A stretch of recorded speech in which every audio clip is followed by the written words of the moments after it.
सृष्टि बचपन से ही दिखने में सुंदर नहीं थी, लेकिन अमीर बाप की बेटी सृष्टि पर उसकी माँ जान छिड़कती। मेरी बेटी कितनी प्यारी है, भगवान सबको सृष्टि जैसी बेटी दे। सृष्टि धीरे धीरे बड़ी होती है। एक दिन सृष्टि की सहेली कहती है, तू दिखने में कितनी अजीब सी है, लेकिन मैं जानती हूँ हम सब में सबसे अच्छी शादी तो तेरी ही होगी। तेरे पापा अमीर जो हैं। और बता नहीं सकते यार, दहेज तो हर कोई देता है, ये क्या ज्यादा ले जाएगी अपने पति के लिए?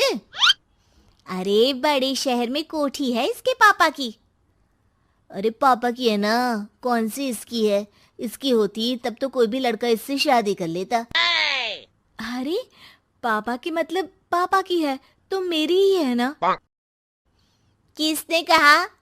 अब तेरी तो तब होगी ना जब तेरा भाई ना हो। वैसे भी शादी के बाद सारी प्रॉपर्टी भाई के नाम होती है।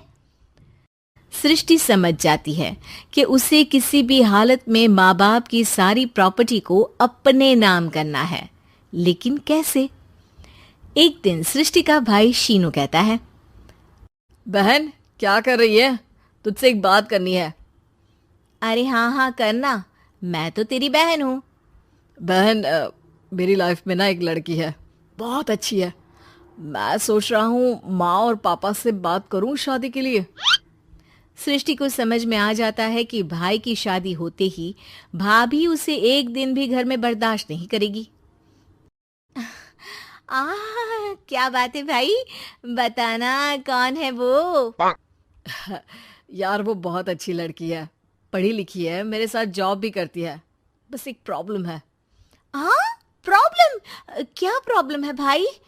यार वो शादीशुदा है, लेकिन उसके पति ने उसे सिर्फ इसलिए छोड़ दिया क्योंकि उसके माँ बाप दहेज नहीं दे पाए।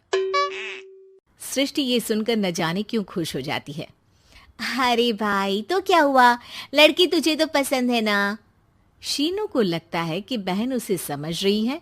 वो इस बात से अनजान होता है कि उसकी बहन की मंशा पूरा घर हड़पने की है। सृष्टि अपनी माँ से कहती है, मम्मी मुझे तो बहुत चिंता है।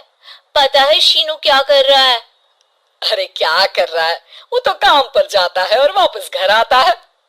नहीं ना माँ, वो यही तो नहीं कर रहा, बाकी सब कर रहा है। आपको पता है उससे प्यार है, और वो भी एक शादीशुदा लड़की से। ये क्या हो गया? मैं सोसाइटी में क्या मुंह दिखाऊंगी?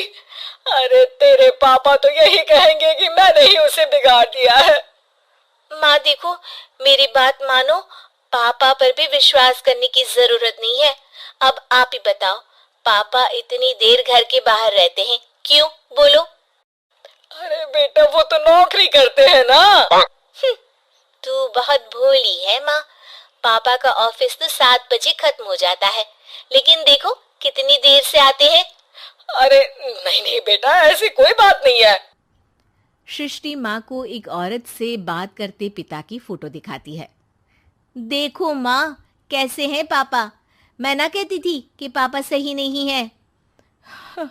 मैं तेरे पापा से बात करूंगी, दे फोटो मुझे। ओ माँ, वो तो डिलीट हो गई। लेकिन चल, तूने तो देख लिया ना, पापा से बाद में बात कर लेना। और हाँ, मेरा नाम बिल्कुल मत लेना। हाँ माँ।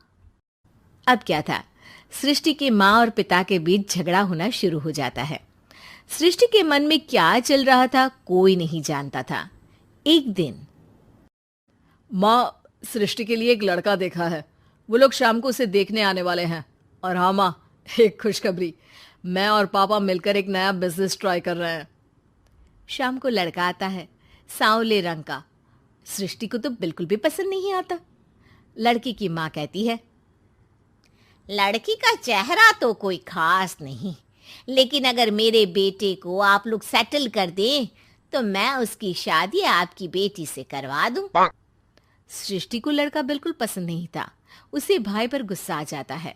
लड़के वालों के जाने के बाद कहती है, माँ देखा शीनू मेरे लिए कैसा लड़का लेकर आया, न दिखाने लायक न सुनने लायक, सेटल भी नहीं, वो भी हम करे।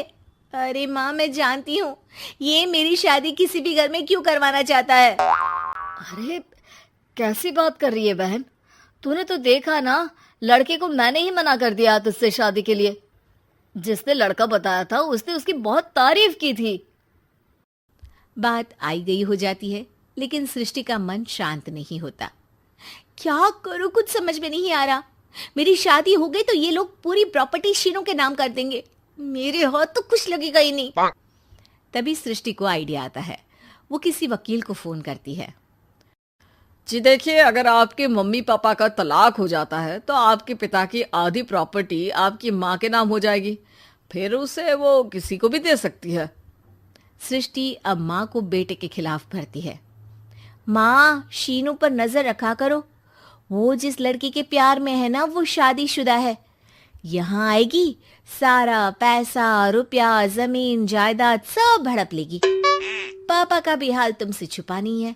ऐसा ना हो कि मैं और आप एक दिन सड़क पर भीख मांगे। हे भगवान, मैं तो जीते जी मर जाऊंगी अगर ऐसा हो गया तो।